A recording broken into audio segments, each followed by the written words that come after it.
शुक्रवार से शुरू हुए पुलिस महानिदेशक और महानिरीक्षकों के 3 दिवसीय सम्मेलन का आज अंतिम दिन। सम्मेलन में साइबर क्राइम, ड्रग्स के खिलाफ जंग, आतंकवाद से निपटने की चुनौतियों समेत कई मुद्दों पर चर्चा। प्रधानमंत्री आज भी सम्मेलन में होंगे शामिल। उत्तर प्रदेश की राजधानी लखनऊ में भाजपा प्रदेश कार्य समिति की बैठक जारी। मुख्यमंत्री योगी आदित्यनाथ ने कार्य समिति की बैठक का किया उद्घाटन। बैठक में आगामी लोकसभा चुनाव की रणनीति पर चर्चा शामिल।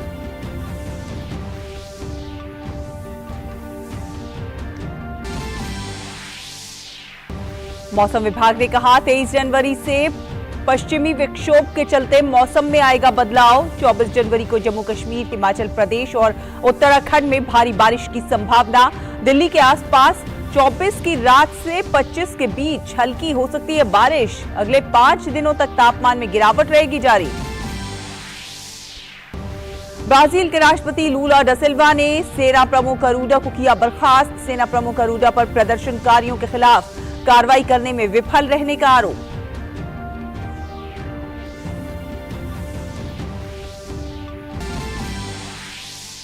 ओडिशा में चल रहे हॉकी विश्व कप के क्रॉसओवर मुकाबले में आज भारत की न्यूजीलैंड से भिड़ंत।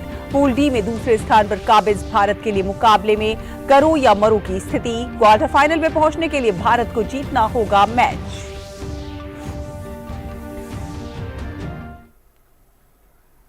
नमस्कार, डीडी न्यूज देख रहे हैं आप और आपके साथ मैं हूं शहला निगार। बुलेटिन की शुरुआत करें। आपको बता दें कि नई दिल्ली में चल रहे पुलिस महानिदेशकों और महानिरीक्षकों के अखिल भारतीय सम्मेलन का आज समापन होगा।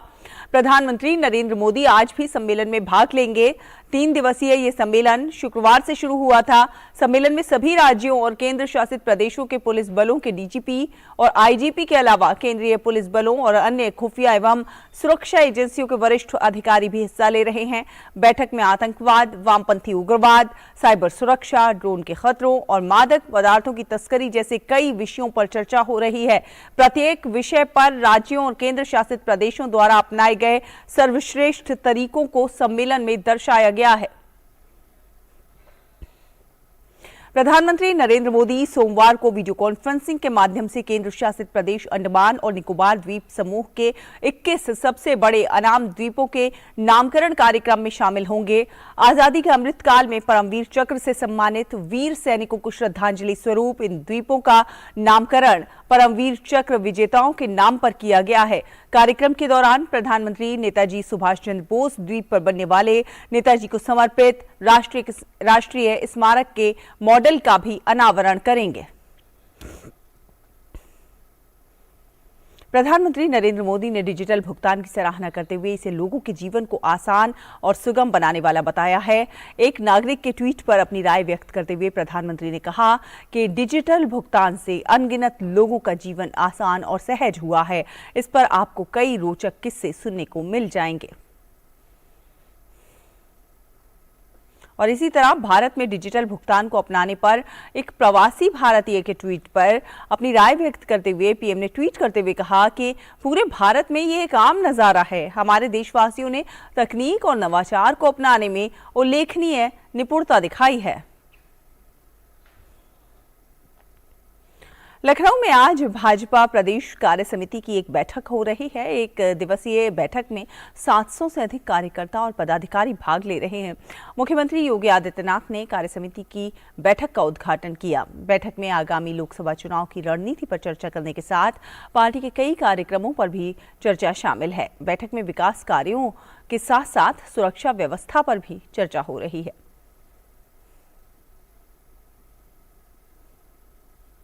उत्तर प्रदेश के मुख्यमंत्री ने कहा कि गुजरात में भाजपा की ऐतिहासिक जीत नए उमंग और उत्साह को प्रेरित करती है। गुजरात में भारतीय जनता पार्टी की ऐतिहासिक विजय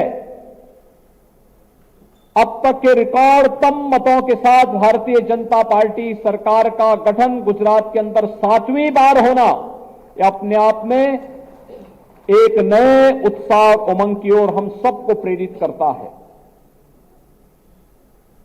विजेता के रूप में अपने उत्तरदायित्वों का निर्वहन करते हुए कैसे कार्य किया जाना चाहिए, यह उत्साह और उमंग एक बार फिर से हम सबके सामने है। और उत्तर भारत में अगले हफ्ते मौसम का मिजाज एक बार फिर से बदलने वाला है। मौसम विभाग ने 24 और 25 जनवरी को उत्तर भारत के कई राज्यों में बारिश की भविष्यवाणी की है। मौसम विभाग ने कहा है कि आगामी पश्चिमी विक्षोभ के कारण मौसम की स्थिति में बदलाव देखने को मिल सकता है। पहाड़ी क्षेत्रों में 23 जनवरी से ठंड बढ़ने लगेगी और इसका प्रभाव मैदानी क्षेत्रों में 24 जनवरी से देखने को मिलेगा, जो 25 जनवरी को भी जारी रहेगा। मौसम विभाग ने इस दौरान जम्मू कश्मीर, हिमाचल प्रदेश और उत्तराखंड में भी भारी बारिश का अनुमान जताया है, जिससे न्यूनतम तापमान में गिरावट आने की संभावना है। और त्रिपुरा में विधानसभा चुनाव को लेकर सभी राजनीतिक दलों ने चुनावी प्रचार में अपनी ताकत झोंक दी है। त्रिपुरा के मुख्यमंत्री मानिक साहा ने डोर टू डोर कैंपेन किया। आपको बता दें कि त्रिपुरा में 16 फरवरी को सभी 60 विधानसभा सीटों पर मतदान होगा, वहीं 2 मार्च को मतों की गिनती होगी।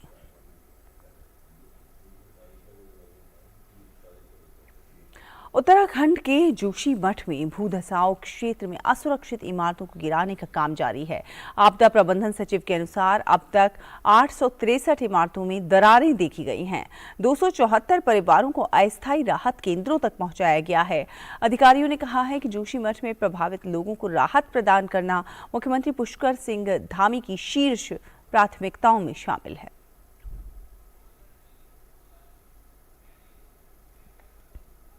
और अब बात कर लेते हैं दुनिया के सबसे लंबे रिवर क्रूज MV गंगा विलास की, जिसने आज पश्चिम बंगाल के फरक्का टर्मिनल से अपने आगे की यात्रा शुरू की है। इस दौरान क्रूज ने फरक्का नेविगेशन लॉक को भी पार किया, जो इस यात्रा के दौरान सैलानियों के लिए एक रोमांचक भरा क्षण रहा। और कलवारी श्रेणी की 5वीं पनडुब्बी INS वागीर को 23 जनवरी को भारतीय नौसेना में शामिल किया जाएगा। मुंबई के Mazagon dock ship builders limited में बनी इस पनडुब्बी को नौसेना में शामिल करना भारतीय नौसेना के बिल्डर्स नेवी बनने की दिशा में एक बड़ा कदम होगा।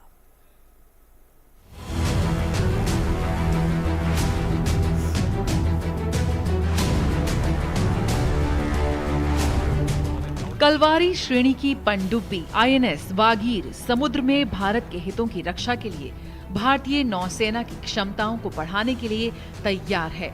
ये पनडुब्बी एंटी सरफेस और एंटी सबमरीन वॉरफेयर के अलावा खुफिया जानकारी इकट्ठा करने, माइन बिछाने और निगरानी मिशन जैसी क्षमताओं से लैस होगी। इसमें केंद्रीकृत प्रोपल्शन और मशीनरी नियंत्रण के लिए इंटीग्रेटेड प्लेटफॉर्म मैनेजमेंट सिस्टम लगाया गया है।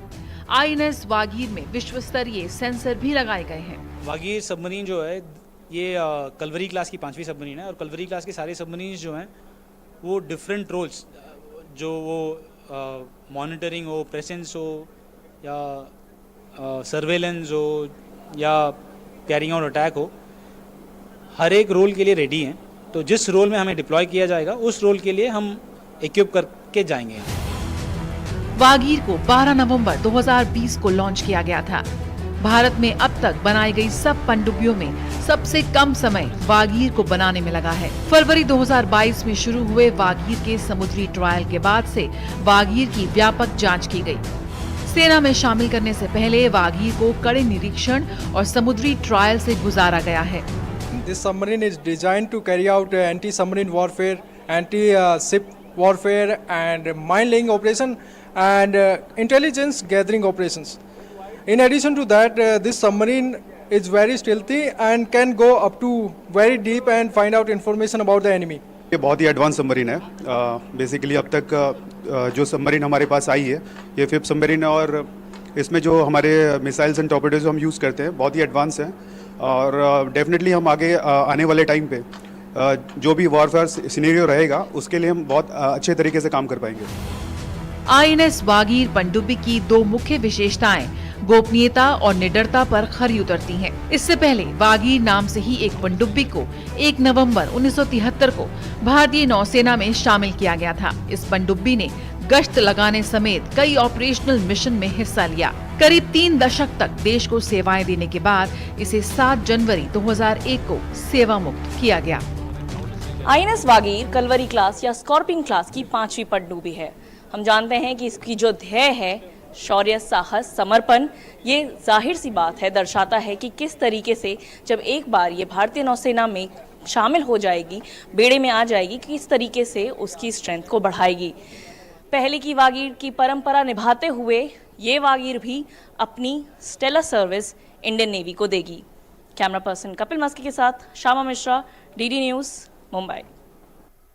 और देश भर में 74वें गणतंत्र दिवस को लेकर उत्साह का माहौल है। अरुणाचल प्रदेश में असम राइफल्स की खोंसा बटालियन ने एक मेगा रिले मैराथन का आयोजन किया। तिरप और लोंगडिंग जिला प्रशासन के साथ सीआरपीएफ ने भी मैराथन के आयोजन को लेकर अपनी अहम भूमिका निभाई। मैराथन में युवाओं और स्कूली छात्राओं के साथ 35 से अधिक गांवों के स्थानीय निवासियों ने पूरे जोश के साथ भाग लिया। मैराथन में जिला प्रशासन के अधिकारी भी शामिल रहे। स्थानीय लोगों ने इस दौड़ को आयोजित करने के लिए असम राइफल्स के प्रयासों की सराहना की।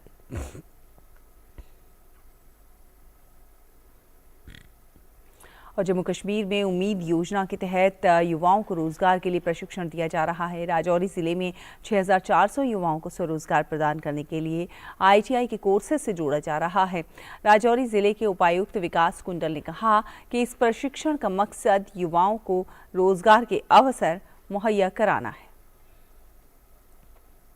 जोरी का ITI है, इसमें हमने बैक टू विलेज जो प्रोग्राम हुआ था उसमें हमने 320 पंचायत में पर पंचायत 20 यूथ को आइडेंटिफाई किया था। लगभग 6400 के आसपास बच्चों को आइडेंटिफाई किया था जिनको हम सेल्फ एम्प्लॉयमेंट देंगे। सेल्फ एम्प्लॉयमेंट देने से पहले ज़रूरी है कि हम उनकी स्किल अपग्रेडेशन करें।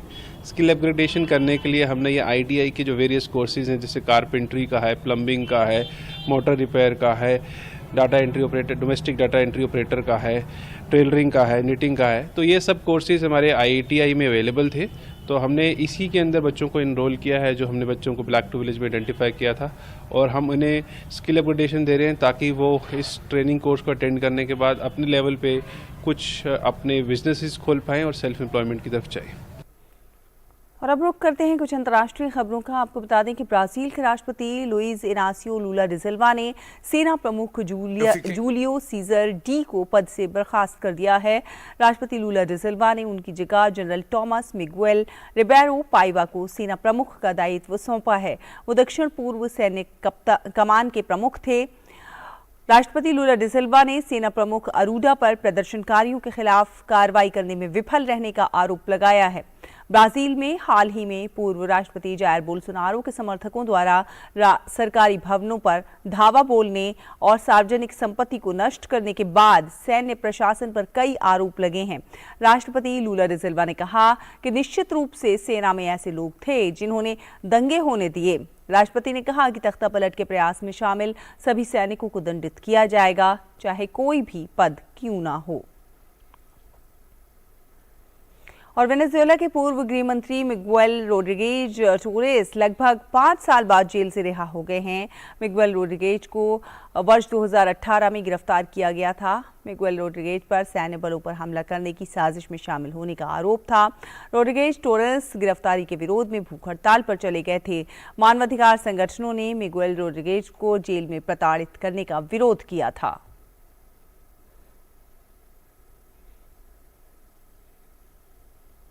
फ्रांस में पेंशन में सुधारों की मांग को लेकर विरोध प्रदर्शन लगातार जारी है।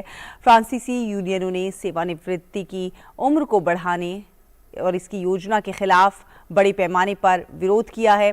विरोध प्रदर्शन के दौरान कई संगठनों ने सार्वजनिक हड़ताल का ऐलान करते हुए कई सरकारी सेवाओं को बाधित किया। प्रदर्शन के चलते सार्वजनिक परिवहन सेवा बुरी तरह से प्रभावित हुई। प्रदर्शनकारियों ने कहा कि सरकार ने रिटायरमेंट की आधिकारिक उम्र को 62 से बढ़ाकर 64 करने का प्रस्ताव पेश किया है, जो पूर्ण पेंशन के लिए जरूरी न्यूनतम सेवाकाल की अवधि को बढ़ा देगा।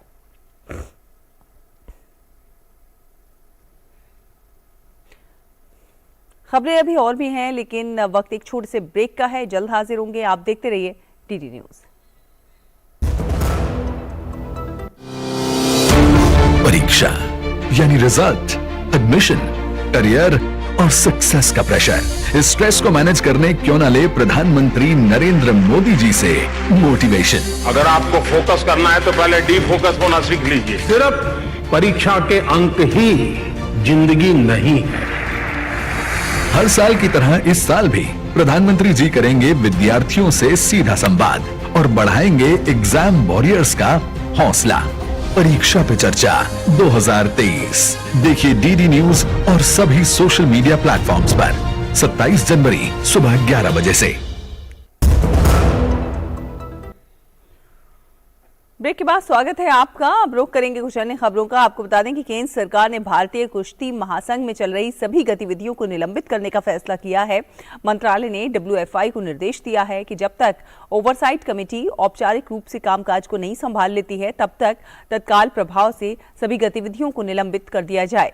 खेल मंत्रालय ने यूपी के गोंडा में चल रहे रैंकिंग टूर्नामेंट को भी रद्द करने और कार्यक्रम के लिए प्रतिभागियों से लिए गए प्रवेश शुल्क को वापस करने का निर्देश दिया है। वहीं खेल मंत्रालय ने एक अन्य फैसले में WFI के सहायक सचिव विनोद तोमर को तत्काल प्रभाव से निलंबित करने का आदेश भी जारी किया है। और ओडिशा में खेले जा रहे पुरुष हॉकी विश्व कप में आज भुवनेश्वर में क्रॉसओवर मुकाबले में भारत का सामना न्यूजीलैंड से होगा। भारतीय टीम ने ग्रुप डी में जहां दूसरा स्थान हासिल किया और स्पेन और वेल्स के खिलाफ शानदार जीत दर्ज की, तो वहीं न्यूजीलैंड की टीम को अभी तक इस विश्व कप में सिर्फ चिली के खिलाफ ही जीत मिली है। दोनों टीमों के लिए वैसे ये मुकाबला करो या मरो का है, लेकिन क्योंकि यहाँ पर जो भी जीत दर्ज करेगा वो क्वार्टर फाइनल में पहुंचेगा। स्पेन और वेल्स को हराने के बाद भारतीय हॉकी टीम ग्रुप डी में दूसरे नंबर पर है और अब टीम के सामने क्वार्टर फाइनल में जाने की चुनौती है। हरमनप्रीत की सेना फिलहाल जिस फॉर्म में है उसे देखते हुए कीवी टीम से पार पाना मुश्किल भरा नहीं दिखता, लेकिन ओवर कॉन्फिडेंस की डोज हमेशा घातक होती है और शायद इस बात से भारतीय रणबांकुरे खुद को बिल्कुल भी दूर नहीं रखना चाहेंगे। टीम की बात करें तो स्पेन और इंग्लैंड के खिलाफ शानदार प्रदर्शन करने वाले हार्दिक सिंह चोट के चलते न्यूजीलैंड मैच में सामने नहीं होंगे। ऐसे में ये बात जरूर टीम इंडिया के लिए एक बड़ा झटका होगी। लेकिन इससे हटकर अगर खेल की बात करें तो एक बार फिर से टीम को पेनल्टी कॉर्नर पर जबरदस्त रूप से मेहनत करनी होगी, क्योंकि अगर पहले दो मुकाबलों को उठाकर देखा जाए तो भारतीय टीम को कुल 9 पेनल्टी कॉर्नर मिले थे, जहां टीम सिर्फ एक को ही गोल में बदल पाई। इसके साथ ही फिनिशिंग पर भी टीम को ध्यान देना होगा, क्योंकि आसानी से भारतीय टीम भी गेंद को गोल पोस्ट में पहुंचाने में सफल नहीं हो रही।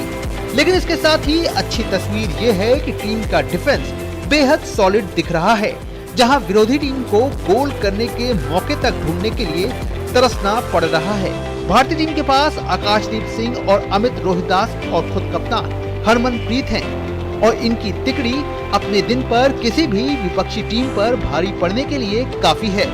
उधर न्यूजीलैंड की बात करें तो इस टीम की विश्व रैंकिंग 9वीं है। टीम 4 बार विश्व कप में 7वें स्थान पर रही है। न्यूजीलैंड ने विश्व कप में अपना अभियान जीत के साथ शुरू किया था और चिली को पहले मैच में 3-1 से हराया था, लेकिन इसके बाद इस टीम को नीदरलैंड्स के खिलाफ 4-0 से हार मिली, जबकि मलेशिया के खिलाफ 3-2 से शिकस्त का मुंह देखना पड़ा। आंकड़ों की बात करें तो न्यूजीलैंड और भारत के बीच अब तक 44 मुकाबले हुए हैं, जिसमें 24 में भारत ने जीत दर्ज की है, जबकि 15 मुकाबले न्यूजीलैंड ने जीते हैं। वहीं 5 मुकाबले टाई रहे हैं। तो कुल मिलाकर कह सकते हैं कि ये एक ऐसी जंग रहेगी जहां दोनों ओर दबाव का खेल हावी दिखेगा और इसी बात पर सही कंट्रोल क्वार्टर फाइनल में एंट्री का डोर ओपन करेगा। ओडिशा से मुकेश शुक्ला की रिपोर्ट, डीडी न्यूज। और ऑस्ट्रेलियन ओपन में बड़ा उलटफेर देखने को मिला। महिला एकल के चौथे दौर में विश्व की नंबर 1 महिला खिलाड़ी ईगा श्वांतेक को चौथे दौर में हार का मुंह देखना पड़ा है। पोलैंड की 21 वर्षीय श्वांतेक को रूस की 23 वर्षीय एलिना रिबिकिना के हाथों हार का सामना करना पड़ा। करीब 1.5 घंटे तक चले मुकाबले में एलिना ने श्वांतेक को 6-4, 6-4 के अंतर से शिकस्त दी। ऑस्ट्रेलियन ओपन में सानिया मिर्जा और रोहन बोपन्ना की भारतीय जोड़ी ने अपने अभियान की शुरुआत जीत के साथ की है। प्रतियोगिता के पहले दौर में सानिया मिर्जा और रोहन बोपन्ना की जोड़ी ने ऑस्ट्रेलिया के जेमी फालेस और ल्यूक सेविल को 7-5, 6-3 के अंतर से हराकर दूसरे दौर में जगह बनाई। वहीं पुरुष युगल के पहले दौर के मुकाबले में भारत के एन श्रीराम बालाजी और जीवन नेदून चेझियान ने जीत हासिल करते हुए अगले दौर में जगह बना ली। भारतीय जोड़ी ने 5वीं वरीयता प्राप्त इवान डोडिग और ऑस्ट्रियन क्राजिसेक को 7-6, 2-6, 6-4 के अंतर से हराकर अगले दौर में पहुंची।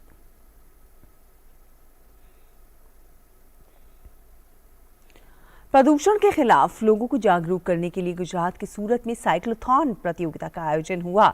इस प्रतियोगिता में 5000 से अधिक लोगों ने भाग लिया। स्मार्ट सिटी डेवलपमेंट सूरत महानगर पालिका और सूरत शहर पुलिस द्वारा कार्यक्रम का आयोजन हुआ। इसमें 5 किलोमीटर और 20 किलोमीटर तक की श्रेणियां शामिल थीं।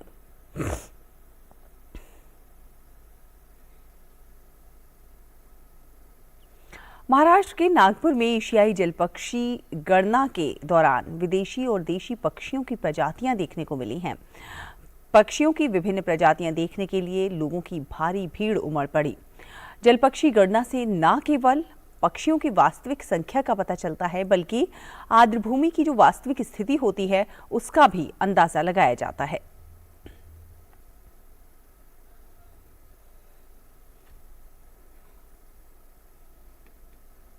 इसी के साथ इस बुलेटिन में फिलहाल इतना ही, लेकिन डीडी न्यूज़ पर खबरें लगातार जारी हैं। आप देखते रहिए डीडी न्यूज़। नमस्कार।